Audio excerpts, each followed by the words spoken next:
Lispeth by Rudyard Kipling. Look, you have cast out love, what gods are these you bid me please? The three in one, the one in three, not so. To my own gods I go. It may be they shall give me greater ease than your cold Christ and tangled trinities. The convert.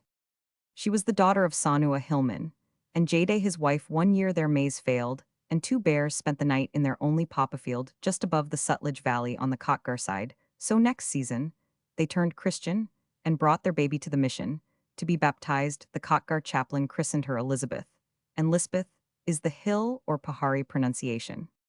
Later cholera came into the Kotgar Valley and carried off Sanu and Jade, and Lispeth became half-servant half-companion to the wife of the then chaplain of Kotgar. This was after the reign of the Moravian missionaries, but before Kotgar had quite forgotten her title of Mistress of the Northern Hills.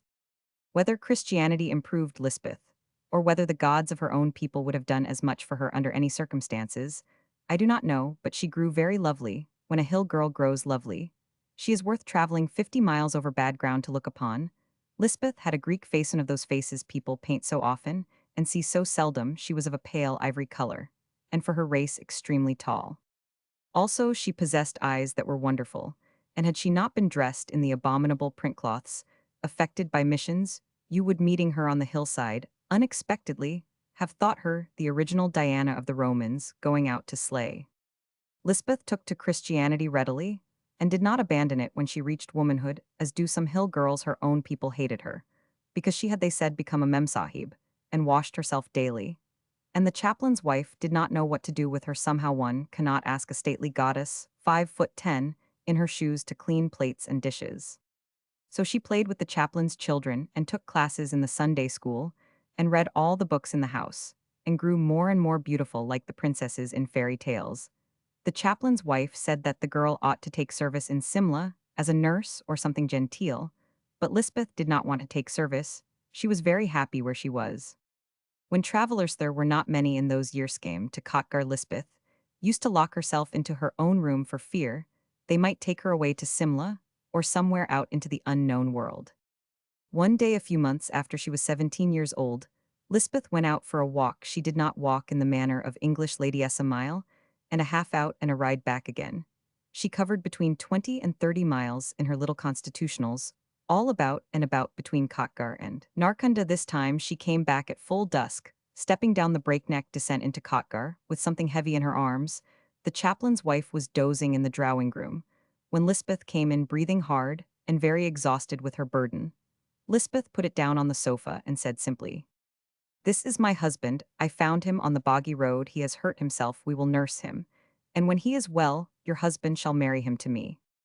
This was the first mention Lispeth had ever made of her matrimonial views, and the chaplain's wife shrieked with horror. However, the man on the sofa needed attention. First, he was a young Englishman, and his head had been cut to the bone by something jagged. Lispeth said she had found him down the cud, so she had brought him in. He was breathing queerly and was unconscious. He was put to bed and tended by the chaplain, who knew something of medicine, and Lispeth waited outside the door in case she could be useful. She explained to the chaplain that this was the man she meant to marry, and the chaplain and his wife lectured her severely on the impropriety of her conduct. Lispeth listened quietly and repeated her first proposition. It takes a great deal of Christianity to wipe out uncivilized Eastern instincts, such as falling in love at first sight. Lispeth, having found the man she worshipped, did not see why she should keep silent as to her choice. She had no intention of being sent away either. She was going to nurse that Englishman until he was well enough to marry her. This was her little program. After a fortnight of slight fever and inflammation, the Englishman recovered coherence and thanked the chaplain and his wife, and Lispeth, especially Lispeth, for their kindness. He was a traveler in the East. He said they never talked about globetrotters in those days when the P.O. Fleet was young, and Smallland had come from Dara Dun to hunt for plants and butterflies among the Simla hills. No one at Simla therefore knew anything about him. He fancied he must have fallen over the cliff while stalking a fern on a rotten tree trunk, and that his coolies must have stolen his baggage and fled. He thought he would go back to Simla. When he was a little stronger, he desired no more mountaineering. He made small haste to go away and recovered his strength slowly. Lispeth objected to being advised either by the chaplain or his wife, So the latter spoke to the Englishman, and told him how matters stood in Lispeth's heart. He laughed a good deal, and said it was very pretty and romantic, a perfect idyll of the Himalayas. But as he was engaged to a girl at home, he fancied that nothing would happen. Certainly he would behave with discretion. He did that. Still he found it very pleasant to talk to Lispeth, and walk with Lispeth, and say nice things to her, and call her pet names. While he was getting strong enough to go away, it meant nothing at all to him, and everything in the world to Lispeth. She was very happy while the fortnight lasted, because she had found a man to love. Being a savage by birth, she took no trouble to hide her feelings, and the Englishman was amused when he went away. Lispeth walked with him up the hill as far as Narkunda, very troubled and very miserable, the chaplain's wife being a good Christian, and disliking anything in the shape of fuss or scandal. Lispeth was beyond her management, entirely. Had told the Englishman to tell Lispeth that he was coming back to marry her. She is but a child, you know, and I fear at heart. A heathen, said the chaplain's wife. So all the 12 miles up the hill the Englishman, with his arm around Lispeth's waist, was assuring the girl that he would come back and marry her, and Lispeth made him promise over and over again. She wept on the Narkunda ridge till he had passed out of sight along the Muchini path. Then she dried her tears and went into Kotgar again, and said to the chaplain's wife, he will come back and marry me. He has gone to his own people to tell them so. And the chaplain's wife soothed Lispeth, and said he will come back at the end of 2 months. Lispeth grew impatient, and was told that the Englishman had gone over the seas to England. She knew where England was because she had read little geography primers, but of course she had no conception of the nature of the sea, being a hill girl.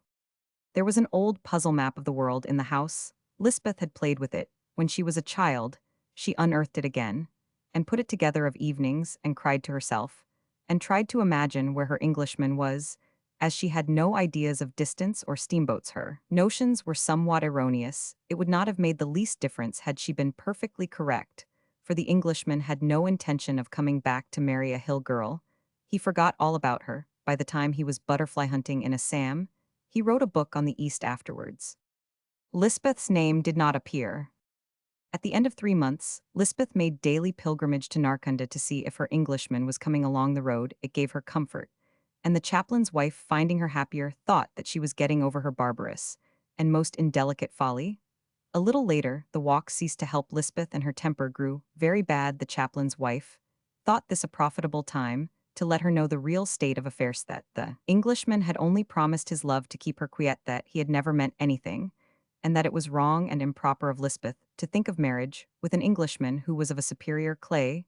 Besides being promised in marriage to a girl of his own people, Lispeth said that all this was clearly impossible, because he had said he loved her, and the chaplain's wife had with her own lips asserted that the Englishman was coming back. How can what he and you said be untrue? Asked Lispeth.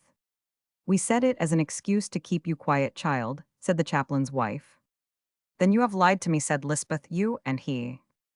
The chaplain's wife bowed her head and said nothing. Lispeth was silent too, for a little time. Then she went out down the valley and returned in the dress of a hill girl, infamously dirty, but without the nose and ear rings. She had her hair braided into the long pigtail, helped out with black thread that hill women wear. I am going back to my own people, said she. You have killed Lispeth. There is only left old Jade's daughter, the daughter of a Pahari, and the servant of Tarka Devi. You are all liars, you English. By the time that the chaplain's wife had recovered from the shock of the announcement that Lispeth had verted to her mother's gods, the girl had gone, and she never came back. She took to her own unclean people, savagely, as if to make up the arrears of the life she had stepped out of. And in a little time, she married a woodcutter, who beat her after the manner of Paharis, and her beauty faded soon.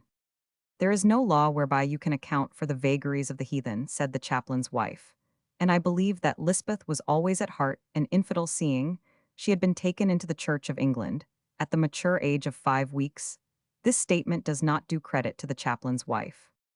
Lispeth was a very old woman when she died. She always had a perfect command of English, and when she was sufficiently drunk, could sometimes be induced to tell the story of her first love affair.